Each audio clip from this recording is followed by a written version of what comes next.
Nós ouvimos dizer muitas vezes que uma pessoa estoica é aquela pessoa insensível aos sofrimentos, às dores, e que é capaz de ficar indiferente mesmo às coisas mais atrozes que possam acontecer com ela.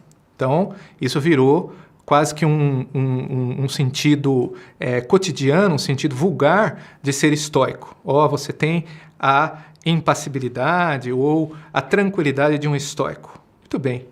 Será que isso é o estoicismo? Ou será que isso que os filósofos estoicos algumas vezes de fato dizem nos seus escritos pode ser entendido apenas dessa maneira?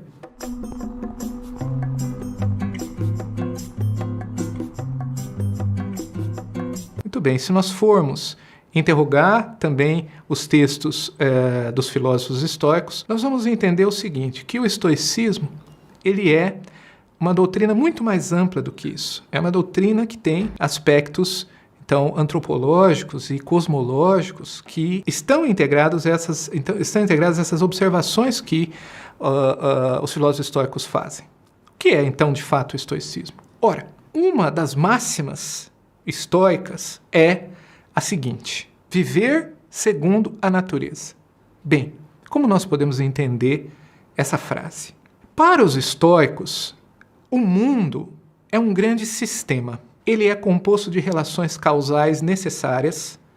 Ele é uma ordem necessária. Ele é uma racionalidade plena, na qual todas as coisas concorrem para uma harmonia maior. Ou seja, para a grande harmonia, para o grande sistema do mundo, a harmonia do mundo. E a isso os estoicos chamam de logos.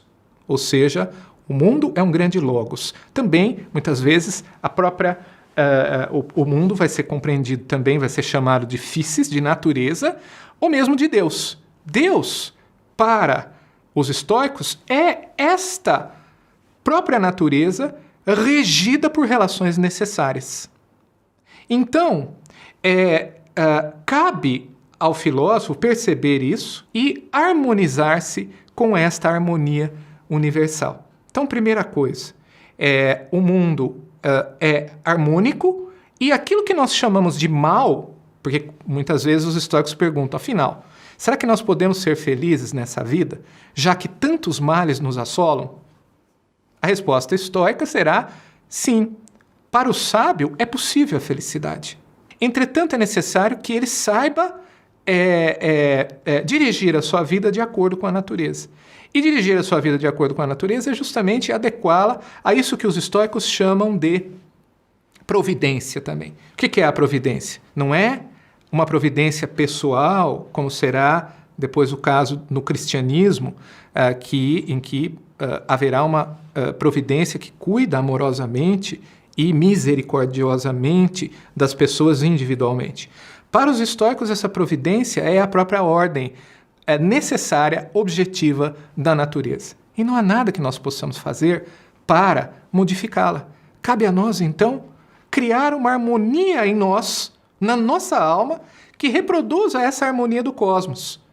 E também o exercício da sabedoria tem uma pedra de toque, um alicerce fundamental, que é o seguinte: a capacidade que nós temos que desenvolver de distinguir entre aquilo que está em nosso poder e o que não está em nosso poder. Ora, o que não está em nosso poder, que é muitas vezes a ordem da natureza, são muitas vezes os males que nos acontecem, que são externos a nós. Então nós não podemos modificar. E, no entanto, nós nos perturbamos o tempo todo tentando modificar aquilo que não pode ser modificado. Ou seja, aquilo que não está em nosso poder. E nos esquecemos daquilo que está em nosso poder. Então, o que está em nosso poder? Está em nosso poder a nossa interioridade. E o que não está em nosso poder? Não está em nosso poder aquilo que é externo a nós. Muitas vezes, por exemplo, então de onde vêm os males? Ora, dos outros, da natureza, das coisas, não é? Dos eventos que podem acontecer dentro do mundo humano e mesmo fora do mundo humano, na própria natureza. Mas isso nós não podemos modificar.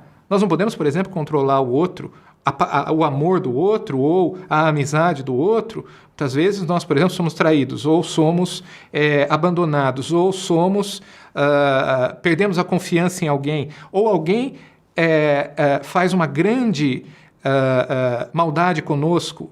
Ora, tudo isso nós podemos nos defender disso, mas nós vamos nos defender disso como? Vendo que há um limite que nós não podemos modificar. E qual é o campo que nós podemos, então, trabalhar? É justamente o campo da nossa interioridade, que é a nossa razão. E uma das metáforas privilegiadas para isso é justamente cuidar do nosso jardim interior. Dele nós podemos cuidar. Da nossa razão, das nossas paixões, nós podemos, sim, cuidar. E por isso é necessária uma terapia que eduque as nossas paixões, que eduque a nossa própria razão no exercício da prudência. Então, a sabedoria é exatamente isso. A sabedoria é esse trabalho interior que nós vamos fazer no campo daquilo que pode ser modificado por nós. E isso implica, então, um exercício das virtudes. Quais são essas virtudes? Aquilo que depois foi foi denominado por alguns filósofos de virtudes cardeais, que são a sabedoria, a justiça, a temperança, sabedoria, justiça, temperança e coragem. Ora, a sabedoria o que é? É precisamente algo ao qual nós devemos nos dedicar cotidianamente, estudando e integrando as nossas experiências de vida. E nós, então, fazemos isso pela meditação dos textos dos filósofos, pelo ensino, pelo aprendizado e pelas nossas experiências. Segunda coisa, então, a justiça. A justiça é precisamente o exercício de uma vida adequada, equilibrada, justa, na relação consigo mesmo e com os outros. A temperança é o exercício da moderação em relação às nossas paixões, por exemplo, porque não está em nosso poder termos paixões. Nós teremos paixões. Nós sentiremos ódio, inveja, amor, ciúme, tudo isso. Nada nós podemos fazer para evitar essas paixões.